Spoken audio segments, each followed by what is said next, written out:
All right. Yo, what's good, everybody? Welcome to the Good and Terrible Show. As always, my name is Travis, My name's Mickey. and we're coming to you live from Quarantine Central, from the city of this monstrosity of a haircut, where we all need haircuts except for these guys. They somehow found a barber in the middle of this quarantine, but I haven't. So, well, we have a really good, interesting topic for y'all today. It's really, really timely. We just had, for those who don't know, we just had Loving Day a couple of weeks ago, which is when the law was finally passed where interracial marriage was now legal and black people and white people could enter their, matrimony together and then celebrate that legally. And with that, we have a question today with the Black Lives Matter movement that's been going around for the past half a decade. The question at hand today that we will be discussing, we got these fine folks in our panel. Give it up for the squad one time. Um, we got Joseph, we got Adolphus, we got Mickey, of course, and we got JaVell here joining us all in our panel today. For those of you who have been watching the show, you're all familiar with a couple of these folks. The question at hand is, can you be pro-black with a white spouse? This goes for both men and women. A white spouse, whoever you are dating, can you be pro-black with a white spouse or a white significant other? What we're going to do is we're going to go around the room here. We're each going to give an answer, yes or no, and then we're going to defend that answer and the reasoning as to why we believe so. Okay? So, but before we get into our explanations, all I want is a yes or a no from everybody, and then you will have your due time to defend your position, and then at the end we'll just have a community discussion, because I'm sure some people are going to have questions for other people or might have rebuttals for different people, so we're going to have a community discussion. But we're each going to give you a couple of minutes to defend your point before anybody can argue or question you or anything like that, and then we're going to come together. Sound good, folks? Yes. All right, let's start with Joseph. We're going to go around the room. We're going to go Joseph, Adolphus, Mickey, and JaVell, okay? All right, so Joseph, can you be pro-black with a white significant other? Yes. Adolphus, can you be pro-black with a white significant other? I would have to say yes. Mickey, can you be pro-black with a white significant other? Can you speak up, please? We can't hear Oh, you. sorry. Yes. JaVell, can you be pro-black with a white significant other? No. No? No. Okay. Well, then that leaves me. For the sake of trying to balance it out, I'm going to say no, even though that may or may not personally reflect my individual views. But for the sake of this discussion, I'm going to say no just because I want to make sure we have a more balanced argument here. So with that said, let's kick it over to... Hey, listen, Travis. we gotta have it. We gotta have it fair. We gotta have it fair. All right. We gotta make things fair here. With that said, we're gonna kick it over to Joseph, and we're gonna give you some time here, a couple of minutes to defend why you said yes. Because one condition isn't necessary on the for the other. I think. Well, one. I don't know if I can ask this right now, but I guess the question that I would start off with is, what does it mean to be pro-black? Because then that, I think, determines whether you can do that within or outside of an interracial marriage. So, yeah, but I say yes because one condition isn't dependent on the other. They are independent of, they're not mutually exclusive. So, because if being pro-black means standing up for the dignity, the worth, the value of a black person and black people, you don't need to be in a racially, whatchamacallit, same unitary relationship. Homogenous. Yeah, homogenous. There we go. Thank you. In order to stand up for the dignity, worth, and value of Black people. Okay. Okay. That's very good input there. Thank you for that input, Joseph. Before we kick it off to Adolphus, just to throw out the definition of pro-black there, just so we're all on the common uniformity. Pro-black is a lifestyle that encourages the economic growth and development of the Black people as a whole, with a purpose of increasing the wealth and population of Black people around the world. That is straight from Urban Dictionary, the Hood Bible. So that is the definition there. So now, with that said, I'm going to kick it back over to you, Adolphus, and you can defend your position of yes. Well, first of all, I would like to say I appreciate you guys for including me on this. Second thing is Joseph is really educated, because that dude was throwing out words I was just trying to look up on the dictionary just here. But yeah, so I guess I have the same position as him. First, you have to have a definition. So now that we have a definition, I would say that the two does not coincide. You know what I'm saying? They're mutually exclusive.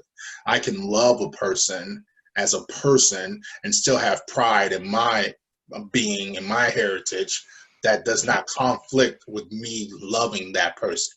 So that's my position. Pretty short to the point. Okay. Okay. Thank you so much for that. Now we're going to shoot it back over to Mickey here, my illustrious co-host. Why don't you defend your position? You also said yes. We had 3 straight yeses here. So why? Yeah. Yeah, Go I ahead. say yes because I feel like it's a part of circumstance sometimes, depending on where you're born, where you grow up, your classmates, your counterparts may not necessarily be Black, unfortunately, depending on where you are. As well as, of course, I'm the only woman on the panel right now. There are a shortage of Black men that are free and, walking around on the streets, because a lot of men are same thing with circumstance, like, they could be incarcerated. A lot of things are going on, and we have different things hitting our community at one time. So I think that, yes, you can still love yourself and your culture and marry someone that is white and still have that same pride. So I would say, as my yes really comes from circumstance of, where you are, how you grew up, and then, what you have around you and what's available to you. Interesting. Some different points there. I'm liking it. Your explanation was a little bit different from the other folks, so I appreciate the diverse opinions here. Even though the end result was the same, you guys went different paths. Now, with that said, we're gonna kick it over to JaVell, and you can clean it up because you were the first one to say no. So let's defend your opinion here. So the idea of being pro-black to me is a mind state that you have to have. So it's like what you explained from the Hood Bible. I think that was a perfect example. But to kind of like add on to it, obviously we know pro-black is not anti-white. That's not what it is. It's never been about being anti-white. But when we're teaching our families and our communities and stuff like that, we're teaching them about how to love each other. We're trying to preserve our legacy and our culture. And I just feel like when you discuss things and the history behind, we're just talking about specifically white, the history behind interracial relationships or whatever, it's kind of mind-boggling, at least to me, if someone is saying they're pro-black and they're about building the community, building the Black family who has a negative attachment to it for centuries, for them to go outside their race to marry or whatever. But however, me saying that doesn't mean that, like, if you marry outside your race, like, you're this bad person. So that's like one of the big issues, is that, like, when someone does marry outside their race and someone says you're not pro-black, it's automatically saying that you're not Black. Like, you're going to be Black regardless. Like, your Blackness is pretty much like this complex, diverse, beautiful thing regardless.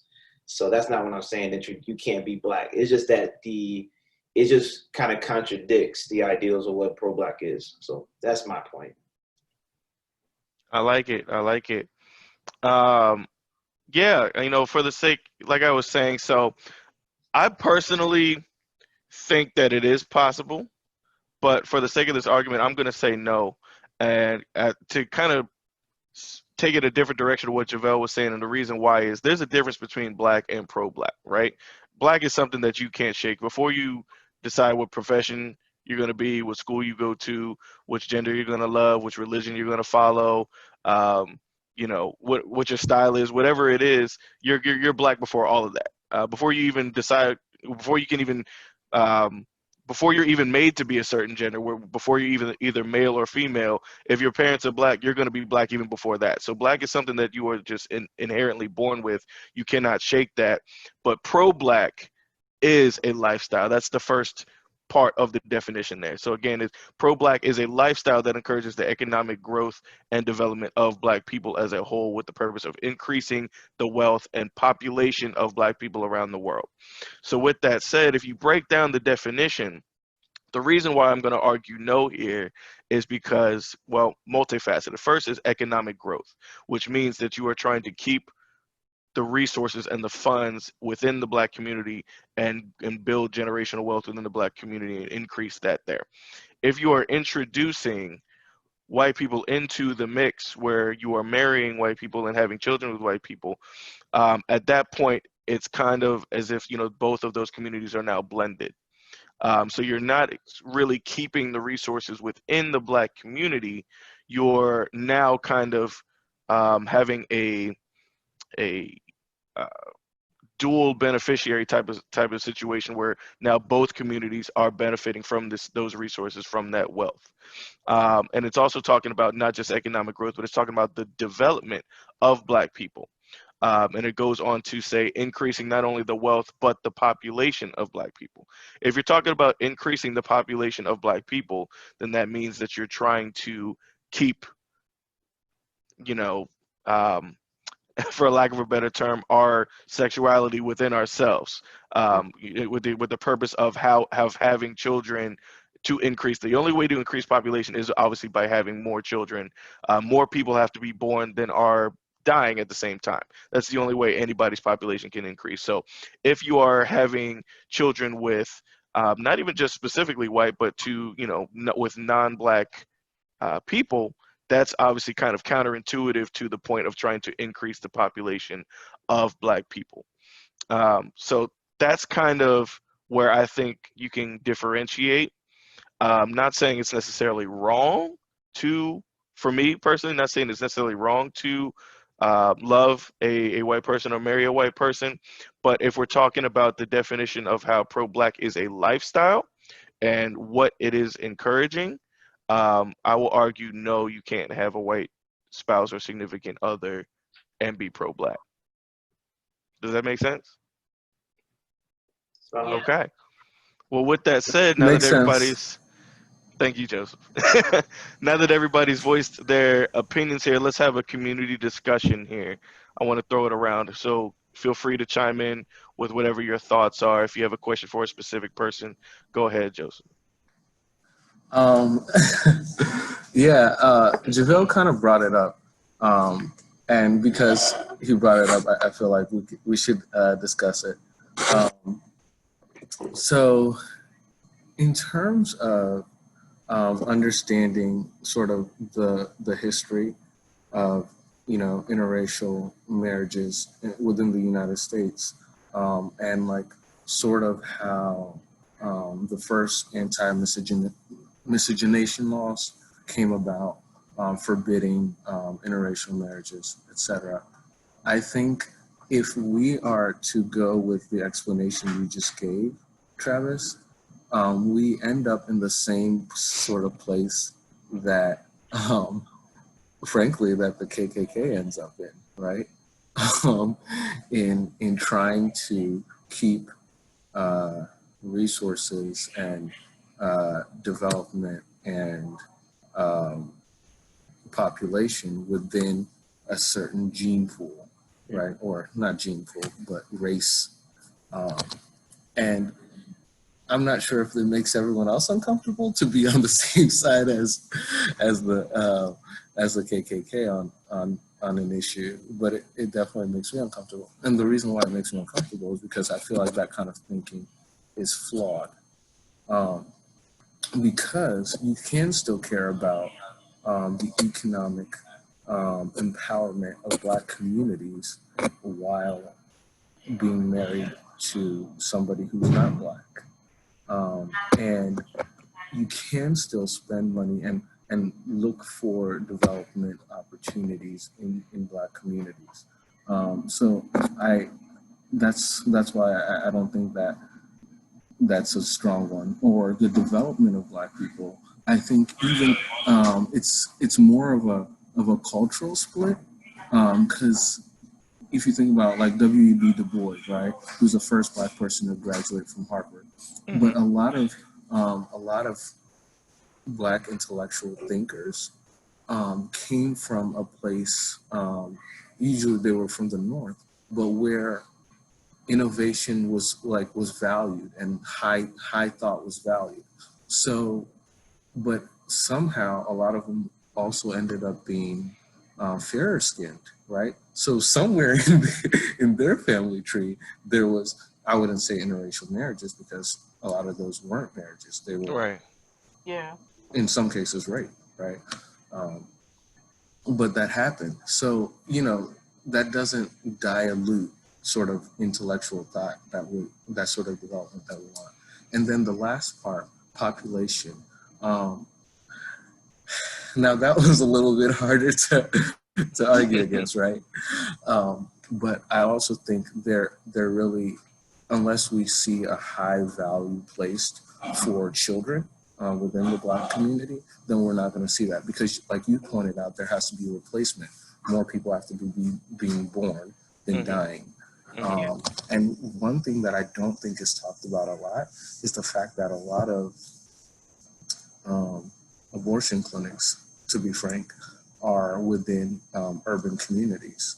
And those eventually end up killing Black babies. And like we said earlier, replacement level has to be more than those that are dying. So if we're saying that Black Lives Matter, those have to be important too. The lives of the unborn have to be important too.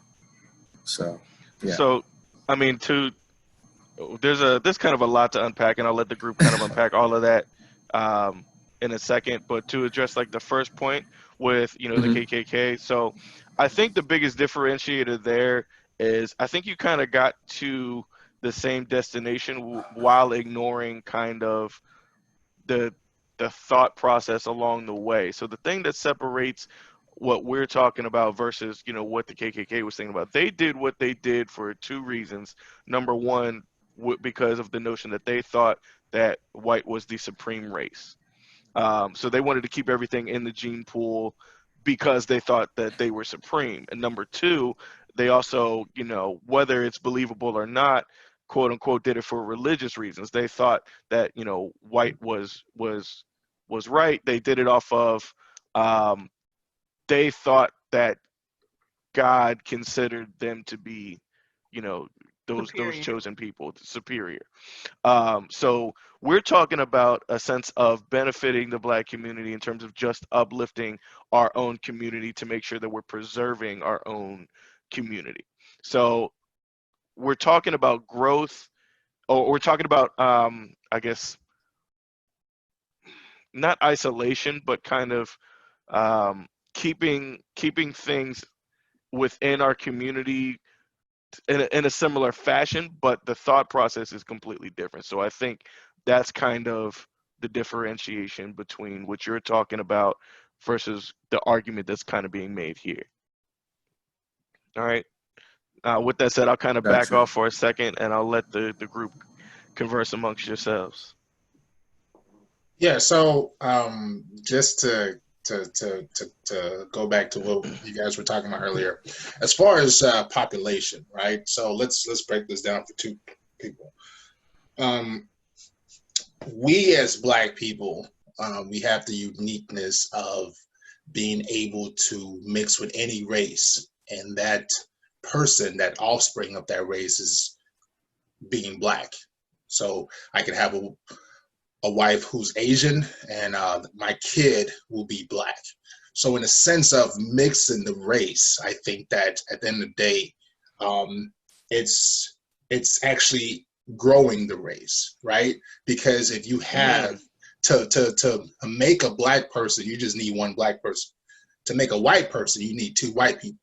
So technically, Ooh. if I marry a Asian woman, a Spanish woman, a black woman, a white woman, whatever, my kids are black, right? So regardless of who your spouse is, it comes out to be that, right? Because we consider Obama a black man, right? His dad was African, his mom was white.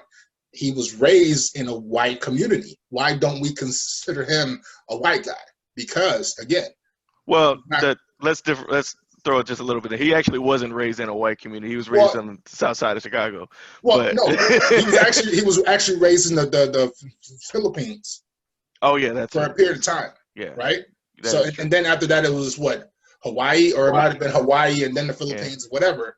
But again, he's not. When people talk about him, they don't say, "Oh, that white guy." No, because he's black. So I think that with you having a spouse, regardless of what your spouse is, that's a very good point. It's building our community. That's the first thing. The other thing too is that when you say you want to help to build our community, you personally, it seems like as we get educated, we don't produce a lot of kids. So, I got 2 kids. I feel like I'm tapping out at this point. You know what I'm saying? I'm good. I appreciate I got y'all too. You know what I'm saying? I'm good. But at the end of the day, it's not necessarily focusing on what you as an individual can bring as far as your offsprings, but more so trying to help out to not only distribute information that's going to help our society grow in that aspect, as in, hospitals, as in birth control, proper sex education.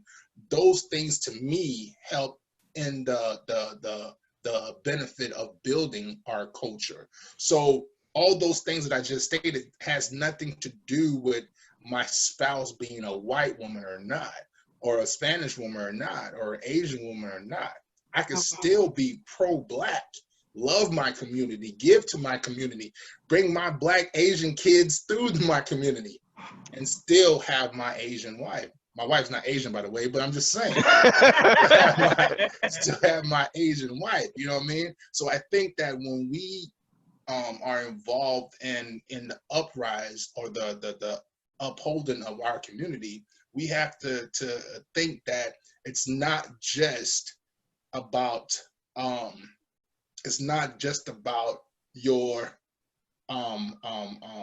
your structure of just, I'm black and I drive a black car and I, wear black clothes and so on and so forth. But the other portion is also that with me now having a wife who's of a different race, what I've essentially done is I've essentially influenced that other race to pour into my community. You understand what I'm saying? So basically, let's say if my wife is Korean. Okay, great. Now her people, I can say, hey, her people got money. Guess what? I have a buddy over here who's opening a business. And through my interaction, now I've brought money to our community. Because our money within our community, somehow it seems to escape and leak out. So, but you do have to acknowledge that that's also the best case scenario, right? Because you said that could easily go the opposite way, where you marry into another community and now all of a sudden that community looks down upon that and they don't want anything to do with you financially, because that's also happened in many cases as well. Yeah, absolutely. But then I also have grandkids. I mean, kids, because you'll start to understand and know that I've seen this a lot of times where the grandparents are complete racist. Right? The daughter or son or whatever like that has a child with a black person or Indian person. All of a sudden, that starts racism that was on this level is now not directed towards the grandkids. I know that for a fact because I have some cousins who are mixed, and their grandparents, I mean, their grandparents are racist. I mean, it's just what it is. I mean, Trump supporters or whatever, but when it comes to the grandkids, it's a totally, my grandkids are my grandkids. You know what I'm saying? Yeah. So I think that in all, it just helps to build us I'm not saying like, okay, everybody should date white or whatever, but it just helps to build us and expose us to and increase our community, because we are able to tap into and access things that we could not possibly access if it was just that. So I that's like just the my opinion. the Yeah. argument there. I like the argument. JaVell, Mickey, I see some thoughts brewing in both of y'all's heads right now. I know you got something to say.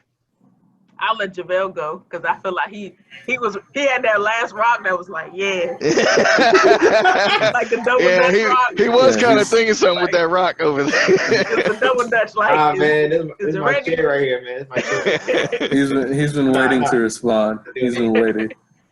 I guess I'm on the spotlight. So there's a lot going on right now. So going back to the point with the, I think it was with the KKK, as far as like the whole race pool thing or whatever. I mean, I get the understanding of that a little bit. The idea of like some type of like, I guess, black supremacy type of issue almost, or kind of. But I already stated earlier, like pro-black, we already defined that as like not anti-white, because Right. we already established that already. The reason why a lot of people who are pro-black want to try to marry within their own race is because other races do it themselves. So when you look at things like the income from different ethnic groups and different race groups in America alone, the number one group is not white. It's actually Indian people. They have 6-digit figures as an income. Next up is like the Eastern Asians. And then after that is white people. On the bottom of that that totem pole is black people. We're like about like 39,000 compared to the 135,000 by like Absolutely. India or whatever. So that's why they say things like we need to marry within the community or whatever, and that's why we don't want. Well, I say we don't mean like the whole pro-black movement or anything like that. I'm a little different. Like I say no, but like I have like emotions towards everything. But anyway, that's why they want to make sure the black dollar is circulating within the black community as far as your legacy, your culture, and everything like that. So that way, we can try to reach a certain the gap that we have, because I think the biggest issue we had back in the 60s and 50s was that we were fighting to get civil rights, obviously, and we wanted to integrate. And I had no issues with integration, from a social standpoint. There's nothing wrong with that. Like we all, most of us, we went to George Mason, so we already know what we see in George Mason, obviously. I have no issues with any type of white person as far as my interaction. But when we were segregated, we were more so able to pinpoint and focus more so on the community. We had our black doctors. We had like our, everything was black pretty much. Any business or anything, everything was black. We didn't have to rely on Bill over there in so-and-so village. Like we had our own thing going on. And what happened was when we integrated, that was probably one of the worst things that could happen to black folks, because when we integrated, we didn't do enough in our community. So now in 2020, we have this big generational gap of wealth that now we're starting to notice, and we're trying to play catch up now and stuff like that. So that's why I don't know if the KK thing example was a good one, but the point I brought with history was that like when it comes to certain things with interracial relationships is that when you marry somebody, you're marrying someone that likes you for every piece and detail of your life, period. Like they like everything about you, regardless of what, any little, I don't know. No, they're supposed to like you for everything about you.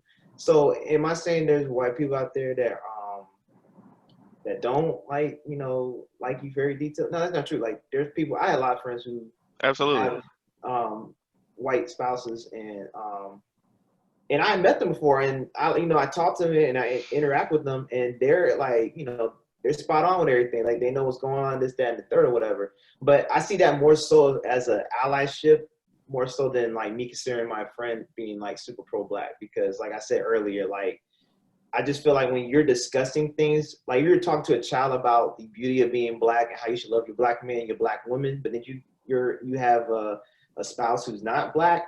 Me personally, I don't really care. Like if I see that, I'm like, hey, I know what my brother's doing out there. So like, I don't really care who his wife is or what, if she's black or not or whatever. But for somebody else, it's like, what?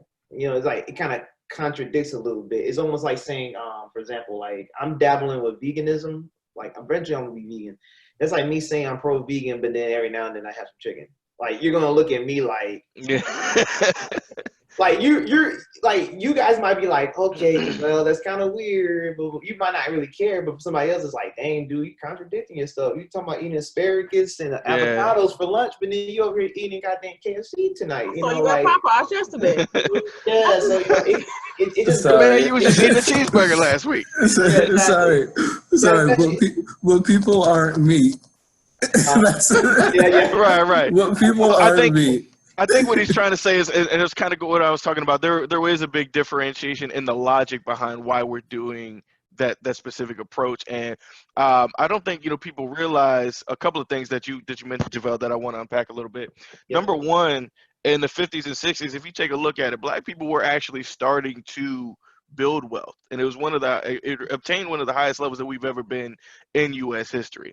And at that point, you kind of start to see it around like the 70s when it started to break down, because the system, a lot of people that were higher in power on the other side of things, realized like, hey, they're starting to catch up here. And one of the first things that they did was try to attack the Black family. They realized the Black family was the stronghold of the community, And that's why right? there's so many negative, stigmas against Black families, Black women, Right. and Black men. Yeah, Exactly. They started trying to, tear them apart. You start seeing a lot more, the prison pipeline and different things trying to take, black men away from the household. You saw that, with we can get into like, child support and different things even like government that. assistance, exactly, child support. Yep. Exactly. Yeah. Welfare, Yeah. And then, housing you have the assistance. right, and then you have the narrative, where even on the women's side, they tries. There a lot of times you try to see a narrative pushed on Black women that like, hey, you can run everything by yourself. You don't need anybody. You can be by yourself. You know what I'm saying? So a lot of times you see that narrative, and I feel like it's trying to create more of a diversion between the Black man and the Black woman to try to stifle those efforts. So that's definitely one thing there that you mentioned that I really like. Another thing is that you mentioned, um, when it comes to the totem pole and the wealth of this country and a lot of other communities. If you look at it, um, a lot of Asian communities, you see the Jewish community, Indian community, different things like that. Even in some Hispanic and Latino communities, a lot of times grandparents or parents will try to push upon their kids or grandkids to marry within their race. They do want to keep, and it's a really normal practice across several communities in the world. But for some reason, when we start to have a conversation about Black people doing it and Black people only wanting to marry within the Black community, marry a Black man or marry a Black woman, then a lot of times I feel like for some reason it gets a different connotation. A lot of people kind of frown upon it. Yeah. When nobody bats an eye when other communities do it. All of a sudden it becomes a problem now when we talk about it. And most of the time that problem comes from other Black people in our community. They're like, wait a minute, that's not really fair, different things like that, when a lot of times they might not speak up for when another community is doing the exact same thing. So there's definitely a few different ways that you can kind of attack that. Another thing that I don't think anybody's mentioned yet is when you are a pro-Black person, and you're especially an outspoken pro-Black person, you have an audience, right? Everybody has some sort of audience. The thing about the internet nowadays is everybody's got a voice, and to have a voice, you have some type of platform. To have a platform, you need some type of audience. And when you have that audience, they're listening to what you're saying. And like JaVell was talking about with the whole, I'm vegan, but sometimes, I'll eat chicken. It kind of makes certain people, not want to listen to you or take your message with the same amount of vigorousness. I guess they'll kind of take it with a grain of salt. It's like, let's say, hypothetically, you were a public figure like a Malcolm X or Martin Luther King or something like that. Somebody who is a really outspoken, vocal leader, within the Black community, and then all of a sudden they find out that you have a white wife or a white husband. There's a lot of Black people in the community that are going to start taking what you say with a grain of salt, and they might not be as willing to listen to your message because they might view you a little hypocritical, or hypocritically, I should say. So I don't think anybody has really brought that up, and that's Could I touch that for a second? Go ahead. So even if we're to look at being pro-Black as whether you're advocating for the dignity, the value, the worth of Black people as human beings, or actively advocating and pushing for the economic empowerment, development, and increase of the Black population. Either way, there isn't there you don't undercut that by being in an interracial marriage. Like it doesn't get undercut either way. Like truth is truth regardless of who the messenger is, right? So I feel like that's a little bit of a whatchamacallit ad hominem attack, right?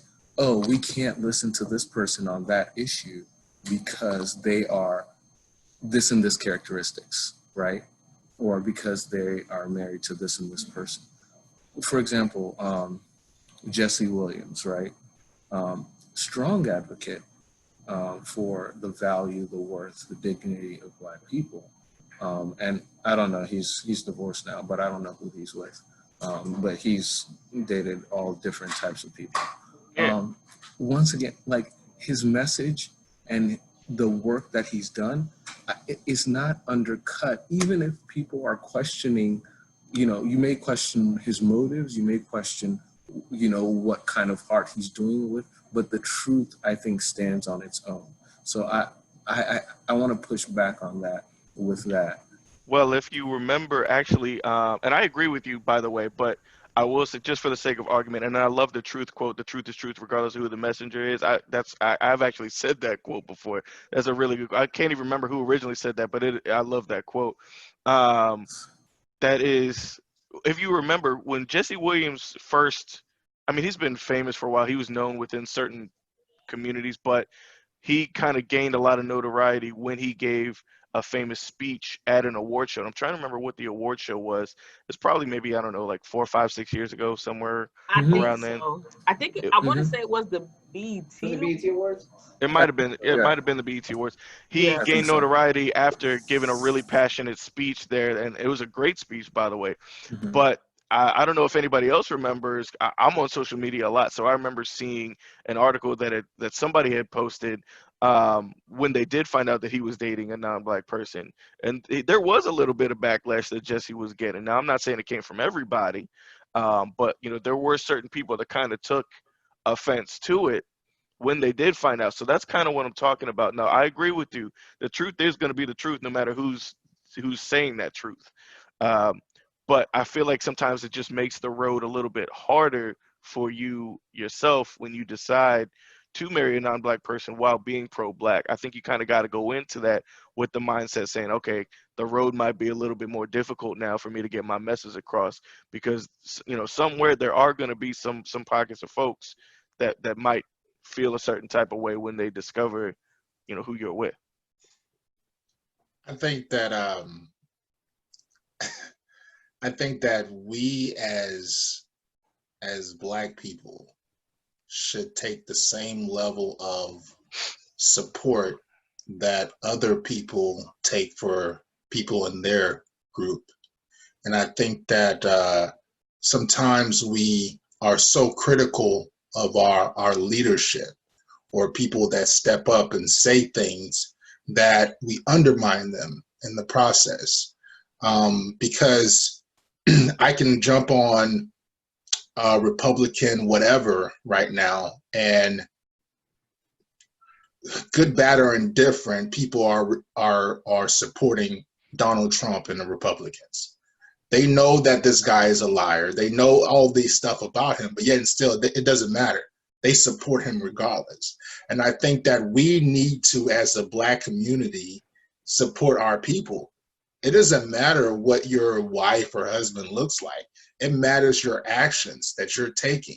You know what I mean? Like, I don't think that a person, like if somebody was like, yeah, come on, let's go do this and help build the Black community, I'm all with that. And then all of a sudden I see his wife and she's like, look like the dude off powder. And I'm like, oh no, I can't support this guy because your wife is pasty. You know what I'm saying? No, I think that we need to, and this is why there's such a huge division, because I think the powers that be understand that if we get together and we start to realize our worth and how powerful we are as a community together, not only with Americans here in America, but not only with blacks here in America, but blacks all over the world.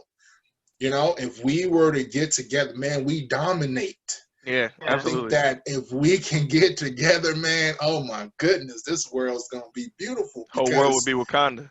Exactly, Wakanda forever. You know what I'm saying? Like, I think it would be awesome, man. So that's why it's like I'm supporting dating outside of your race, because guess what? The more we get out there, like I said, it only takes one of us to make a black kid. So the more we get out there, the more we're gonna dominate. The more we dominate, the more we're gonna take it over. And then after a while, it's just gonna be like every issue or everything is pro-black because everybody is black. So that's my thinking behind it. Not saying that I'm just, Yeah. I want dominance. Simple as that. and that's just, I'm not, apologetic about it whatsoever, because I understand something that most people don't, right? Talk your boy. Exactly. I was blessed with knowing where my family comes from. And I think that's where stifles a lot of Black Americans in this country, because they don't know their history. And once you realize your history, you know that, okay, I come from this, right? I belong to this. And I can stand and understand that I'm powerful because I have this, right? And I think that when you don't have that identity, or when you don't have that support system, then you pretty much are out here not trying to break ways per se. You're not trying to really upset anybody because you don't have backup. You know what I mean? But when you have backup, when you realize, like, hey, you know what? My community stands with me. Then you can act a fool like me. You know what I mean? Because of the fact that you realize that, you know what? We got this. We understand we got this. There's Black people all over this world, from the biggest jungles to the biggest concrete jungles. It don't matter. Ooh. We dominate, bro. And I think that people have to understand that by mixing the race per se, it's not necessarily a bad thing. It's about dominance, because, like I said before, one of us is all you need. So all you need is one. You got to make two. You know what I'm saying? To make an Asian person, guess what? You got to get two. Make a white person, you got to get two. But to make a Black person, everybody on here. Right, the dominant versus recessive genes. Right. Exactly. So 2 questions. One is specifically to you, Adolphus. The second one is going to be for the panel here. And Mickey, I want to get to you because I feel like we haven't heard your voice in a minute, so I want to make sure. Yeah, I'm listening, and I'm like, I don't like interjecting, so I'm like, I want y'all to get your ideas. You got that double dutch waiting. Like, I'm about to get it. So the first question for you, Adolphus, specifically. Let's say we went with your theory hypothetically. Let's say everybody in the world, was mixed. Let's say everybody started intermingling with everybody. Everybody had kids with everybody, and we went to some hypothetical situation where everybody in the world is now mixed. So it's all just kind of like one big race. Yeah. Right. So there is no more white, Asian, Hispanic, Black, Indian, none of that no more. Everybody's they all look like one common race, right? Let's say hypothetically that was the situation.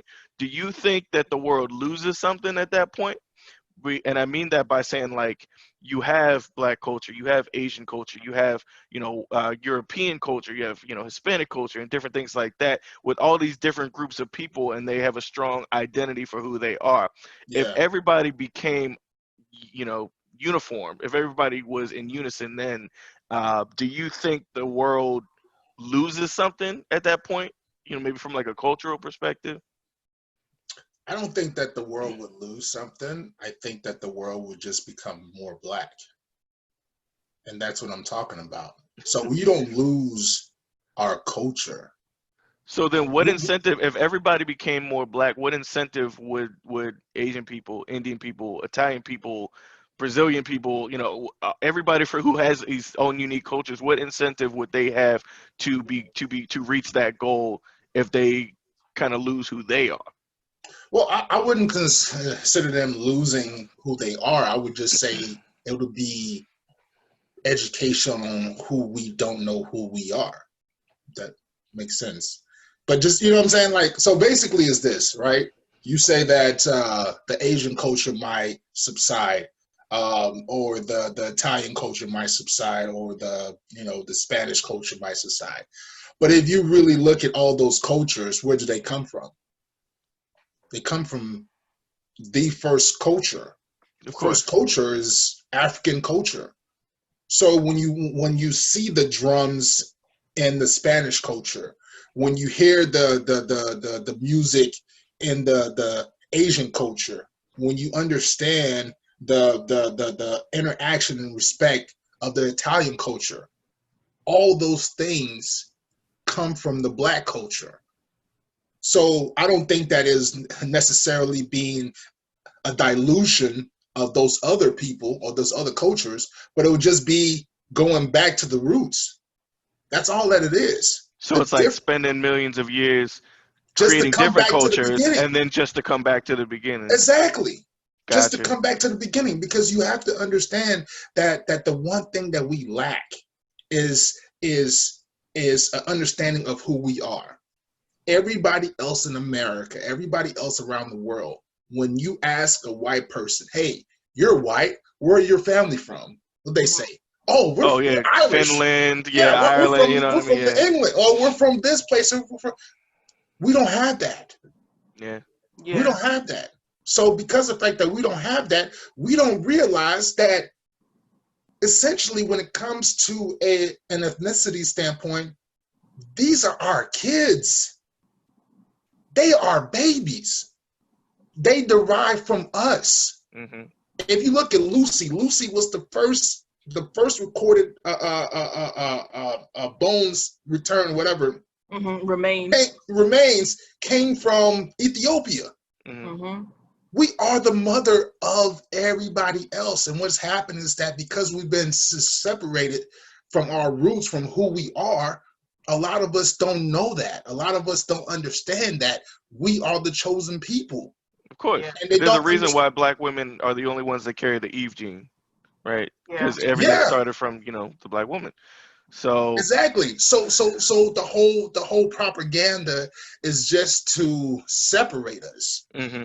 You understand that? You know what I'm saying? So basically, like you guys are stating, well, if that person got a white wife or a wife that's not Black, I'm looking at them sideways. That's separation. If that person is this or whatever, I'm looking at them like that. Bruh, like it don't matter if somebody in this country is Republican, they're gonna vote Republican regardless of who's up there. That's just how it is. You know what I'm saying? That's part of the issue, yeah. It's just that, and we have been separated from the beginning. So my dude was talking earlier about like the whole gap in wealth, right? It's not as necessarily because black is not marrying Black. It's necessarily because of the fact that, like you said, from the 1950s on, the separation of the Black family, the introduction of public assistance. Guess what? If you want this help, Daddy can't be in the house. And after a while, it became easy to be like, well, now that Daddy's not in the house, guess what? You're a strong Black woman. Mm-hmm. You're a strong Black woman. You can do this by yourself. And then the females get brainwashed. Just like Eve did. It's a cycle. Then they get bitter towards the man. I'm strong. I can do it by myself. You know what? You can. But that's not how you was built. You weren't built to do it by yourself. Boom. You know what I'm saying? You was built to have covering. And if you don't have that covering, guess what? You expose. And when you expose, that's when the white man can come in and tell you anything and you believe it. There ain't no good dudes out there. Oh, really? Because I know a lot of plenty. them. Yeah, right. I know a lot of them. They sitting on this panel. They sitting right here on this panel. You know what I'm saying? They're in jail. No, they're not in jail. They out there. I know a lot of brothers that are educated from a traditional standpoint, and a lot of brothers who are just educated from a street standpoint. Because I don't believe that your education is in a building with walls. Oh yeah, education is forever. You never stop getting educated. Exactly. But so to take a step back, and I love everything that you're saying right now, Adolphus. You really out here preaching. I feel like you on the I'm sorry, soapbox man. right now, so I don't want to cut you off. Preach. No, you good. You're We encourage that type of discourse here. But I want to take a quick step back for a second. And my second question that I'm posing to everybody here is because we just finished talking about how some people look at leaders sideways or with a side eye when they find out that they have a non-black spouse.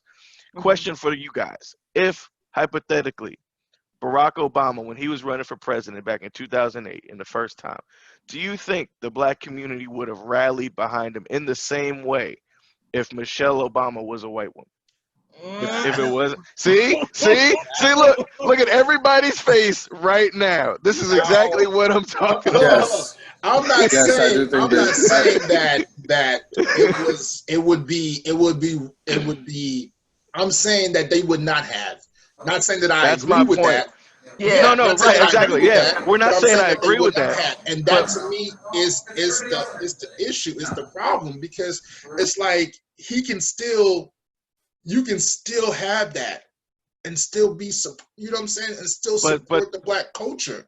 And I agree with you, but I'm glad you guys reacted. You reacted the exact same way that I was thinking that you would react, because that's what I'm saying. Not that we would agree with it, not that it's right to react that way, but you got to understand, as a leader in the black community, that your struggle is going to be even harder. Barack Obama already had a huge uphill battle to become president of the United States as a black man. But imagine the type of struggle he would have had if Michelle Obama was a white woman. That's, I'm telling you, even double the struggle. But some of those things are because of the things that are linked to black male sexuality, right? And how that's been defined in America, particularly as it relates to white womanhood, right? Like in a whole institution, Jim Crow specifically is what I'm thinking of. And its defenders, members such as those of the KKK, was propped up by the defending of white womanhood from the supposed black savage man, right? So like, and that's why we have that visceral reaction when it comes to, because think about it, you don't have that visceral reaction when you see a black woman with a white man or a non-black man. That visceral reaction that you have. Well, no, I Look think at Serena Williams.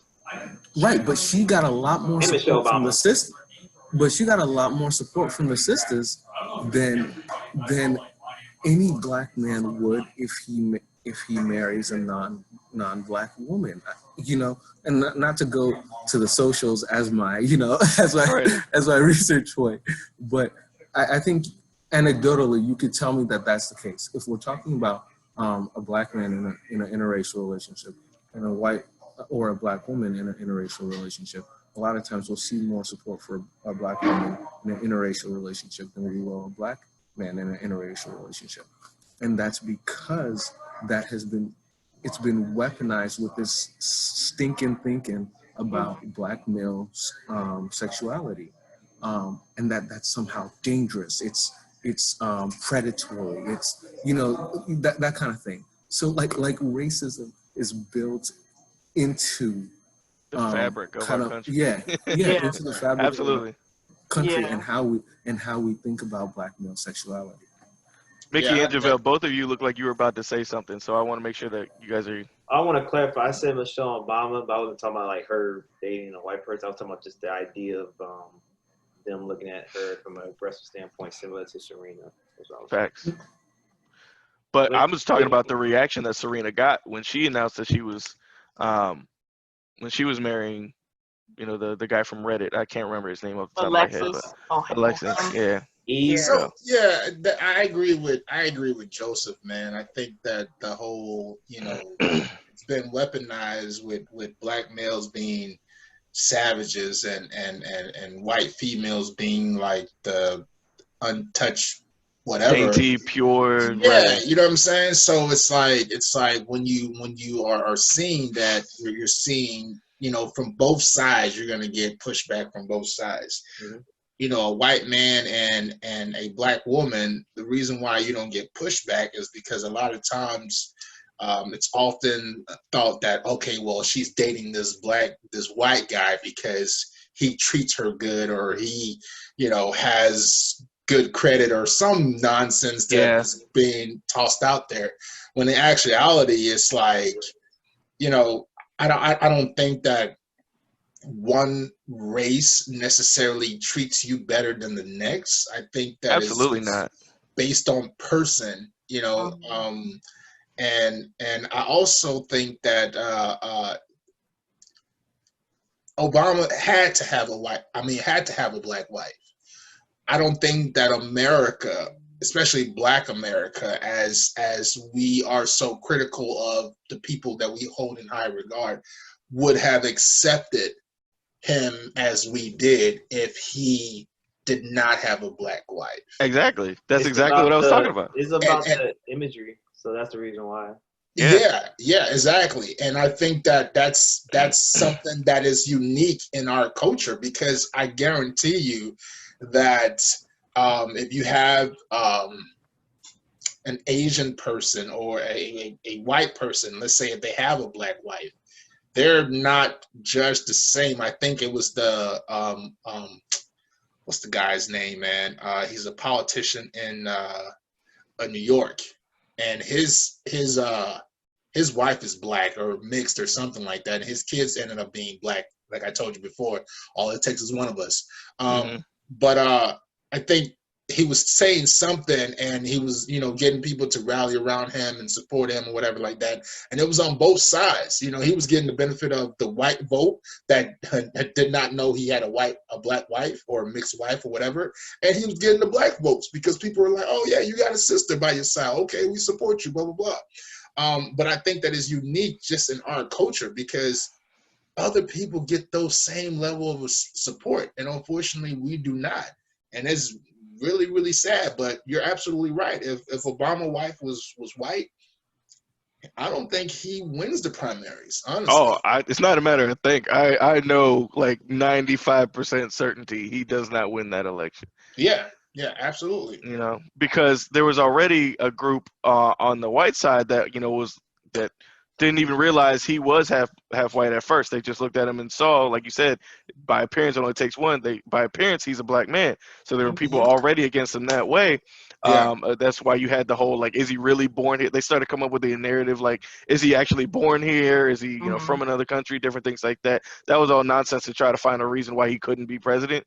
So there was already backlash there. And so a lot of the popularity came from, him riding the black vote. Because remember, we're the ones, we talked about this in another episode, Mickey, we're the ones that make things cool in this country. When something becomes cool, when something becomes a trend, it's got to go through the black community before it reaches that trend status. So if we weren't the ones supporting Obama, and you had a group of people in the white community as well that weren't supporting him, he absolutely does not win that election. And that was key. And that you just said it just now, man. Like, everything cool has to go through the black community. You know what I'm saying? Like, do you know how powerful that is? Like, for us to sit back and realize, like, how much power we truly have. Absolutely. In this, not just here, but in this world. Like, in the world. There's black people on every continent. Except Antarctica. We everywhere. Like, seriously, man. Look, I'm going to tell you, this is so funny. When I was in high school, we lived in Japan. There were black people in Japan, bro. Yeah, absolutely. What do you mean? We everywhere, man. There's been documented proof of black samurais. Yeah, we everywhere. You know yeah, so, we are everywhere. Mickey, I want to get you into the conversation because you've been too quiet. So I'm calling you up. No, I'm listening. I heard a lot of things I wanted to piggyback off of. Some of them I might have gotten a little bit mixed up, but I think Adolphus, you brought that up about if we procreate outside of our race with anybody else, we can still create another black person. I do agree with that, but that pro-blackness does not necessarily carry on just through genetics. Thank you. There's a lot of black people that look like us, or fair skin, brown skin, whatever, that reject their blackness to Candace Owens to the wall. Oh gosh, oh my God, I can't stand her. And they're more. I would say they're more lost than anything else. But if you're not taught to love your blackness, to love your skin color, whether you're fair, whether you're albino, whether you're brown, whether you're dark brown, we have gotten a lot of, I think as a people, we've been hit on both sides, from our own people and from the outside world and from white America as well too. But it's designed that way. Like you guys said, I don't know who brought that up, that the system would give you, you would get benefits, government assistance, if there was if the no father government. wasn't, And I grew up in housing authority, so I know that for a fact. My father could not live with us. Mm-hmm. And if it's found out that there is a man in the house, the benefits are cut off. So now, even if you're making $20,000 and mom's making $20,000 and dad's making $25,000, you're still like barely just getting by.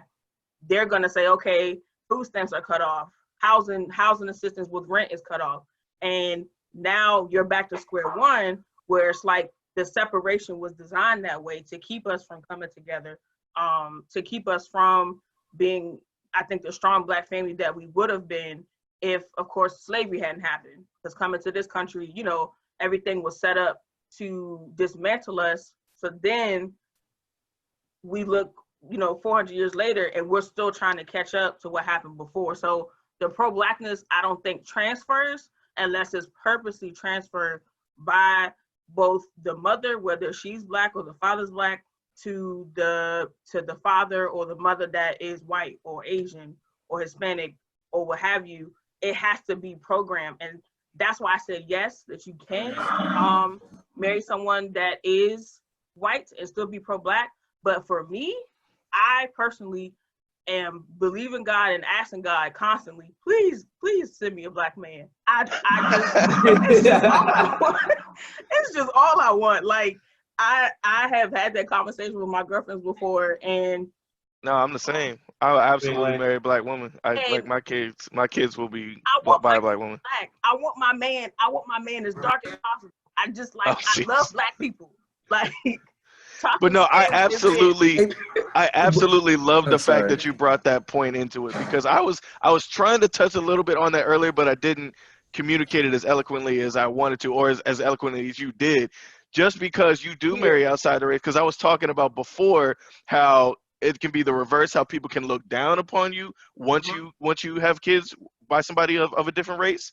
It also translates to that person individually themselves, where like now they're kind of looking down upon the black community, because now they have the mindset where like, okay, I'm a part of this community too now. So now, and that's, I think, what happens a lot of times with the Afro Latinos is there's some mixing that's going on with them, and now all of a sudden they don't want to claim their blackness in the same way.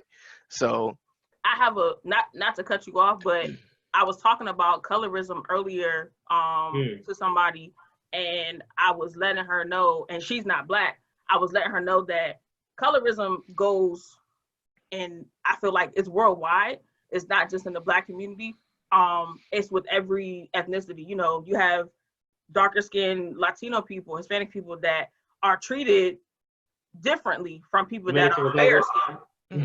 India, we talked about Indian people earlier. Exactly. India's got a whole caste system based on the color of your skin. It's like that's still going on right now today. And I think what a lot of people don't realize is that colorism does exist, and it happens all the time. And for me, being a fair skinned black woman, I don't get as much slack or prejudice in my face as somebody like my sister who was brown skinned. She's been called a black bitch before by someone that hit her car. It was an accident. She was by herself. And, when she told me that, I was upset. I couldn't get to her at the time, but it was just like, you was ready to ride. I was like, listen, if the accident hadn't occurred during rush hour and I could have gotten there in time and he wouldn't have left the scene, it would have been it would have been 2 or 2. But Oh, it was a man. Dang. it was a white man. Trouble, trouble. It was a Lord. white man. Oh Lord. And I had you know, after she told me, and she was, you know, of course upset. But I had to, and I already knew this because I'm aware of my blackness and I love being black, even though I'm fair skinned. I'm never like, oh, you know that, and it's still perpetuated now. But I remember back before being brown skin was cool and we were celebrating dark skinned women, everybody wanted a light skinned girl that had pretty, you know, 3C hair. And if your hair wasn't straight or you didn't have a relaxer, it was like you weren't pretty. And I always hated that, even from a child, because my mother, who was also my complexion, taught me, you are That's wrong. a black woman. Your sister is a black woman. And my mother, it's gonna sound crazy, my mother actually prayed that she would have 2 children of different complexions so she could show them that both of you are still beautiful. But I always celebrated my sister. She always celebrated me. There was never a division in my household of skin color because I have people on my mother's side who are fair skinned, people on my mother's side who are dark skinned. Same thing with my father's side. And I was never taught in my household that I was better than my sister. Whereas there are Black people who marry outside of their race that, you know, you're pretty because you're light, but your cousin who's kind of darker and her hair's kind of kinky, she's okay for a dark skinned girl. Those things to me are taught, which, like you brought up with Candace Owens, I feel like, I don't know her parents and her background, but I just feel like she wasn't really taught her. It's something about her. I don't know if she. There was nobody there to kind of instill that respect for you know for the skin tone or for being black as there was for you. And that, you know, God works in mysterious ways. So you talk about your mother praying for 2 different kids there, so, and it happened. We talked about that in another episode. Almost every dude I went to high school with was in that phase. They wanted the light skinned chick. I was always the one that was anti. I've been Team Brown since day one, or you know. Yeah. But I want to take a pause because I saw Joseph put himself off of mute. He was about to say something. And I'm sorry, Joseph. So I'll go ahead. Let me get to you, Joe. I know you wanted to say something. No, I just really wanted to amen what Mickey was saying about how that doesn't transfer genetically. So because of that, and you said it at the end, when you concluded, because pro-blackness doesn't, you know, it's not some sort of genetic pass along where if you have a black parent, there you go, you're pro-black. Yeah. Because of that, it works the other way, right? The other side, the flip side has to be true, that if you have a non-black parent, that doesn't mean you're anti-black, right? Or you're not going to be pro-black. So it's 2 sides of the same coin. And I had to say that because it seems like that's the main argument that comes on the marry within your race camp, so to speak.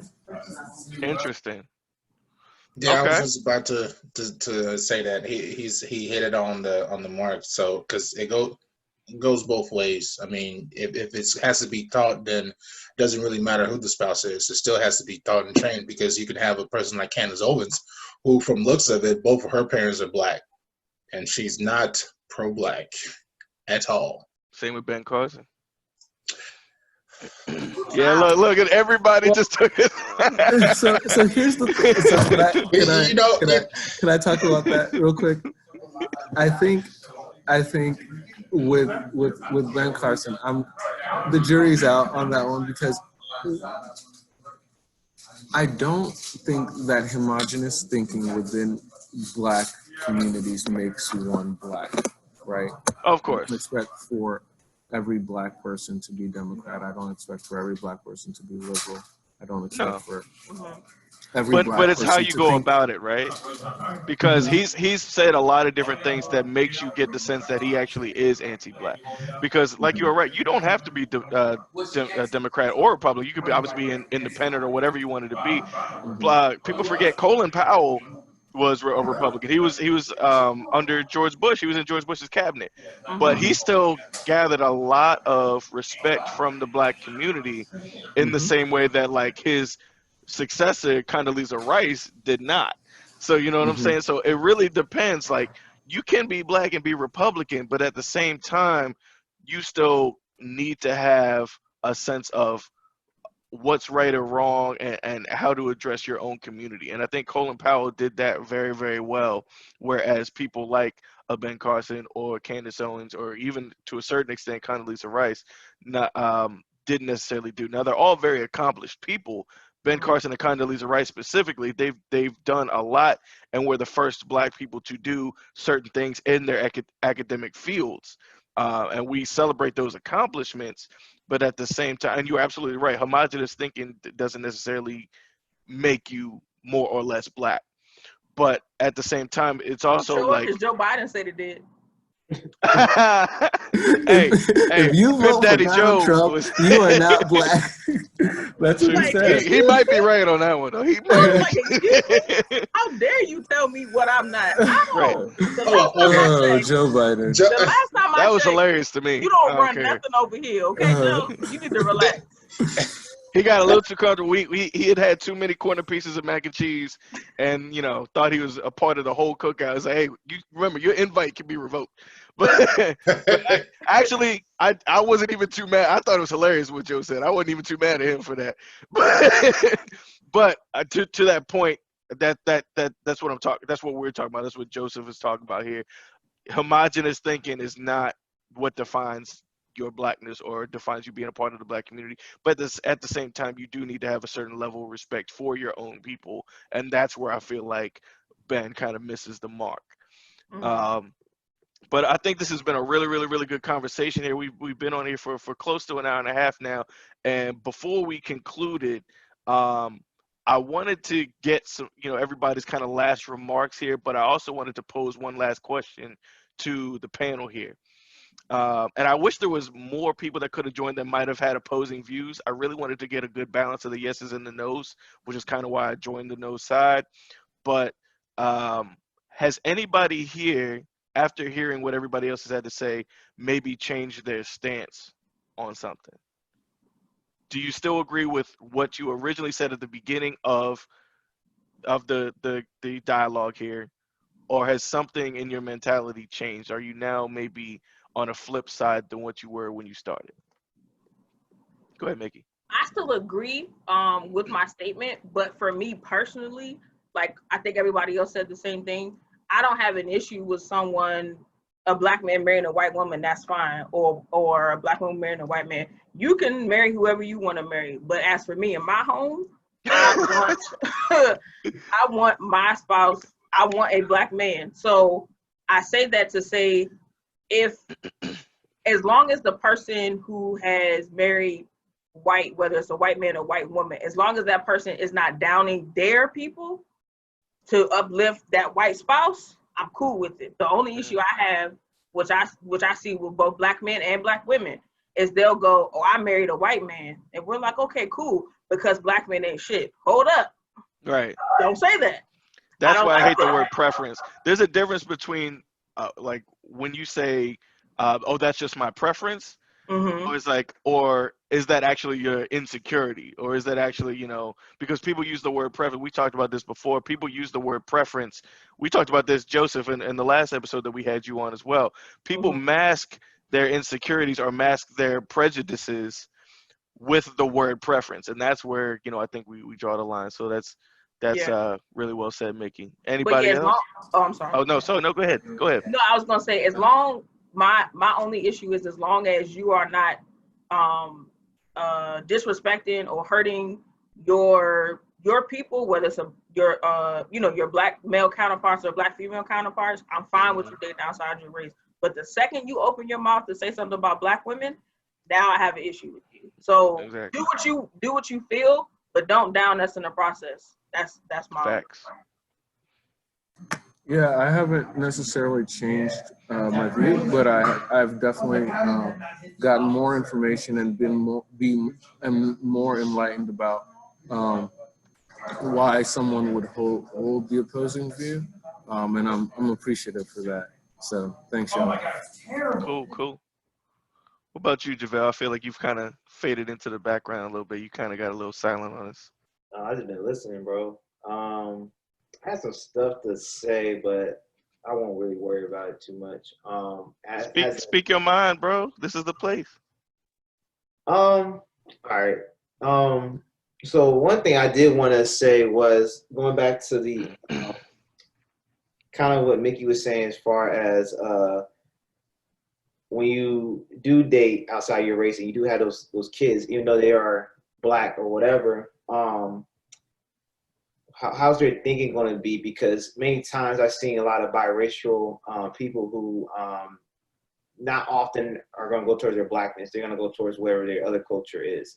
So then you're debating with them, and then the thing that they come back with you with is like, well, I'm biracial, so you don't understand both sides. And then you're kind of like, well, he does got kind of a point or whatever. And then you got to kind of wait for that person to finally awaken, I guess, for them to finally like, oh, I am black. When it's kind of like, yes, we knew that. I told you that. Right. We've just been waiting for you to, come out of it or whatever. But another thing too was, I think my brother was talking about the idea of, keep mixing, we go back to square one in the beginning.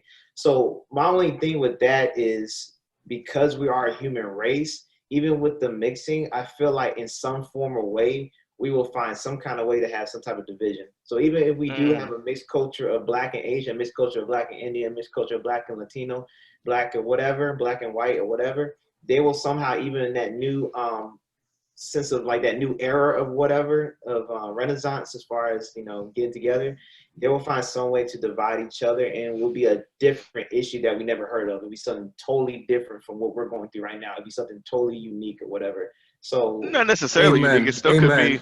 I mean, you're absolutely right, but it doesn't necessarily have to be unique. It could still be like racism rich that we have now, but it's gonna be something completely different that we can't even like talk about right now, because it could be social. We're still here. Right. It could be social. It could be economic. We don't know. Anything like that. Yeah. It still could be rich versus poor. We talked about colorism earlier. It could be, okay, we're all mixed, but you're dark mixed versus I'm light mixed. You know what I'm saying? Or like, and that's another thing too. If we do the mixture, like how is that going to help us politically, economically, and everything like that? Like, I understand it might help us as far as building a new culture or whatever, an idea of mixing cultures.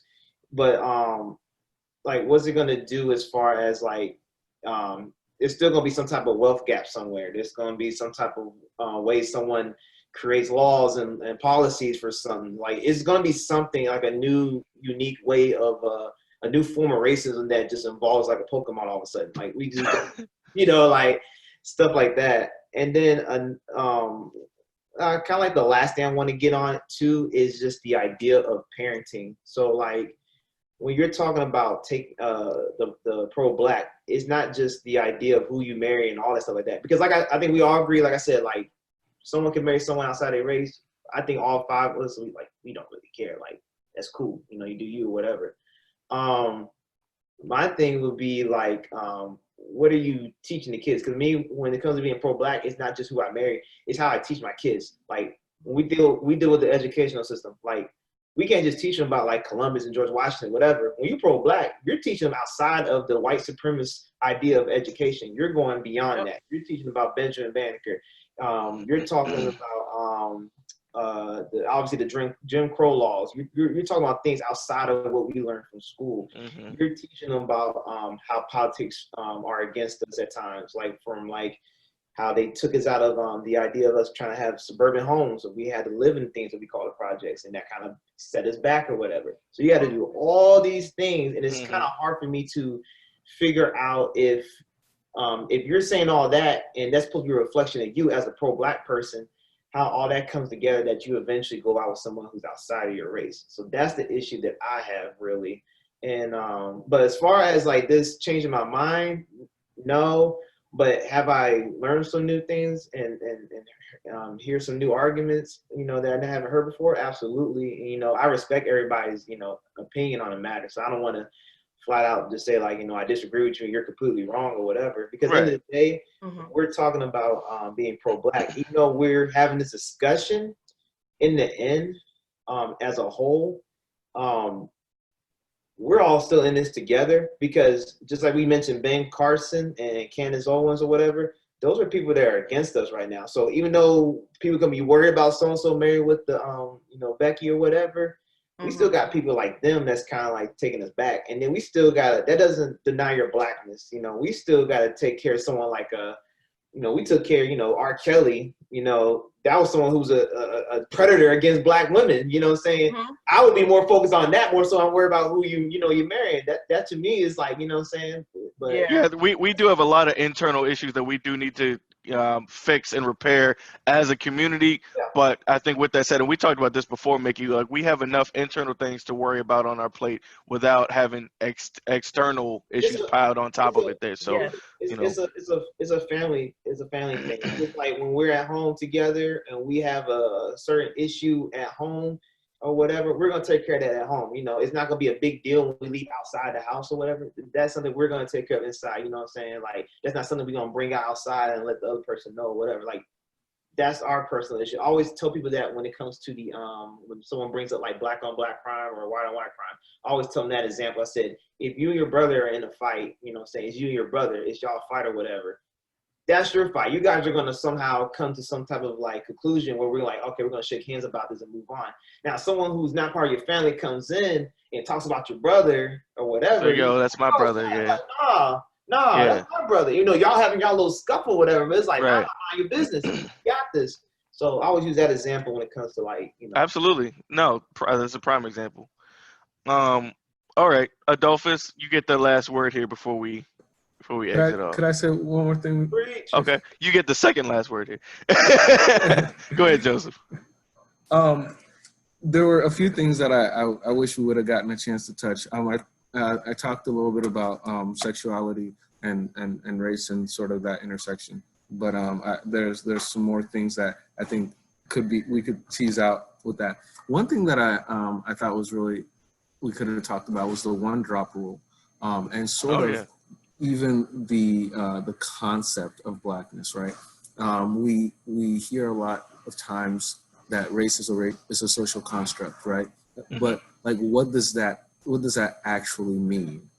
And when Adolphus was mentioning, mixing, etc., it's because there were racist laws which introduced, like, for example, in 1661, that was the first time where race was given as a category for which you could then enslave somebody into perpetuity, right? Mm-hmm. So American chattel slavery was different than other forms of slavery because it introduced this concept of race as a means by which skin color, as a means by which you could divide people into superior and subhuman groups. So I think we can't talk about the interracial marriage without having sort of that discussion and how it kind of trickles down into how we view ourselves. No, you're absolutely right, because I despise when people talk about slavery, how it existed in in Africa amongst our own people before being brought over. It was here. different. Like, that is not the case. It was different. Exactly. It was different. Exactly. Speak. And a question I wanted to ask JaVell was, how does marrying within the race keep wealth within the race? That I think is something that we could have teased out a bit more. And it was a cursory comment you made, but I don't think somebody has to like every detail about you to marry you. Oh no! But I think they probably shouldn't hate you. I apologize about that. I apologize about when I meant like everything you kind of like represent or whatever, as far as like your beliefs and ideals. So like, if my pro-blackness is talking about like supporting black business or something like that, and then my partner is like, well, I gotta be the black person, and I'm looking at them like, like it could be a now it depends on you if you want to continue, going forward with that. Some people do, like, that's just one thing or whatever. Someone like me, if I was going out with someone outside my race and we're discussing things like, obviously like black business or of course in today's climate, like defunding the police or something, and someone has that, of course, then I'll probably look at them a little different, because then it's like, man, we're not like here right now or whatever. I figured that's what you meant. Yeah. I don't mean like, you already know what I'm saying. I figured that's what you meant. Yeah, and so for me, the primary, I'm just showing my cards here, right? The primary way I view myself is as a Christian. That's my primary identity lens. And that actually informs why I think I can be pro-Black, in the sense that I affirm the worth, the value of Black people because of that primary identity. And that isn't something that is exclusive purely to me because of my skin color. That's amazing. So is there like an idea of maybe like a Black spirituality that kind of like connects with your thought as far as being pro-Black, even with the interracial relationship? Yeah, because I think that every person is made in the image of God and they're image bearers. And so wherever there is either people, individuals, societies or nations that are trying to demean human beings and make them subhuman or reject their value by whether systematically or through interpersonal violence, I think I have to speak out against that. I can't stay silent. You feel like you have a moral obligation too. Do you feel Yeah. do you feel like with our conversation today and everything I said, I'm not spiritual? do I feel like I'm joking. That's for another episode, ladies and gentlemen. That was a good one. I was like, ooh. I'm joking. Where's my drink at?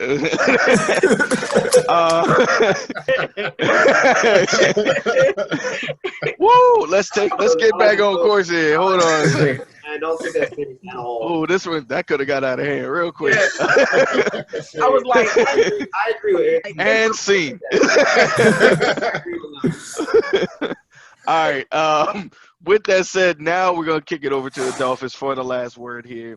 Got some stuff stirring around, and I see the gears turning. So why don't you end our discussion here, man? Yeah. So again, like I said, I appreciate you guys for including me on this. It's been very, very enlightening just to kind of hear the different, a different understanding from everybody, regardless if it's pro or non-pro or whatever. I think that the biggest thing that I'm trying to, I guess, portray is that we as Black people, we have a uniqueness about us that is very, very beautiful. And I think that is that uniqueness sometimes that prevent us from it's a system that prevents us from truly understanding and building to where we could possibly be.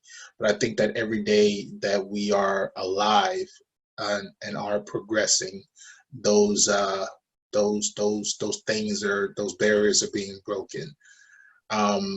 You could marry a Black person and be pro-Black. However, you could marry a Candace Owens, and technically on paper, you would be, I guess, quote unquote, more pro-Black than somebody who's marrying a white woman. But you see how she acts and her behavior. So I don't think that it matters who the person is, but more so the teachings, as my brother said, that of those kids, of your spouse. Because for perfect example, right? I grew up in Atlanta, so my wife grew up here in Virginia, in Fairfax County. My experience as a Black man growing up in Atlanta is completely different than her experience as a Black woman growing up in Fairfax County. Absolutely. I have some interactions that she's never had with whether would that be with white people, with cops. And so my views on certain topics are a lot stronger than her views, because she's grew up here, a fair-skinned Black woman, had not had the same type of interaction to a certain extent. So even with that, I married a Black woman, but we still have differences as far as when it comes down to I feel strongly about this versus she feeling strongly about that. So that's why for me, it's not a matter of that you know, that person's background, that person's race. It's about that person's interaction. So that's the first thing. The other thing too is that I think that I mean, I don't know, man. I just love Black. I really do, man. I love our interaction. I love that we can be so unique in our being that you can have a family. My grandfather had 13 kids, and all of my uncles, including my dad and aunts or whatever, came out differently. You know, we have from people that look like Mickey to people that look darker than me, and it's such a beautiful, and it's the same mom and dad, but it's such a beautiful atmosphere, you know. And I just love the fact that we are on this, having this type of discussion, because it gives the ability of looking at things that you possibly have not viewed. So again, like I said, I love this platform. I thank you guys for inviting me, and I just support Black, man. Hey, let's keep this thing going. Pro Black Absolutely. all day. We appreciate you, brother. Thank you again for joining us. The bottom line is, Thank folks you all. at home, yeah, thank you guys for joining. Thank you, Joseph. Thank you, JaVell. Thank you from Yes. Mickey and Adolphus, everybody, for putting in their words. The bottom line is, no matter what you believe, where your stance is on the question, we're all Black at the end of the day, and we're not going to have any growth, whether you're pro-Black or not, until we all learn to come together. So stop trying to figure out ways to divide us, as we all said, in different ways, and let's all start trying to put a push behind folks that are in our community and have a platform, regardless of, you know, what their significant other's skin color might look like. So with that said, thank you. This has been another panel discussion here at the Good and Terrible Show. My name is Travis, My name's Mickey. and thank you guys for watching.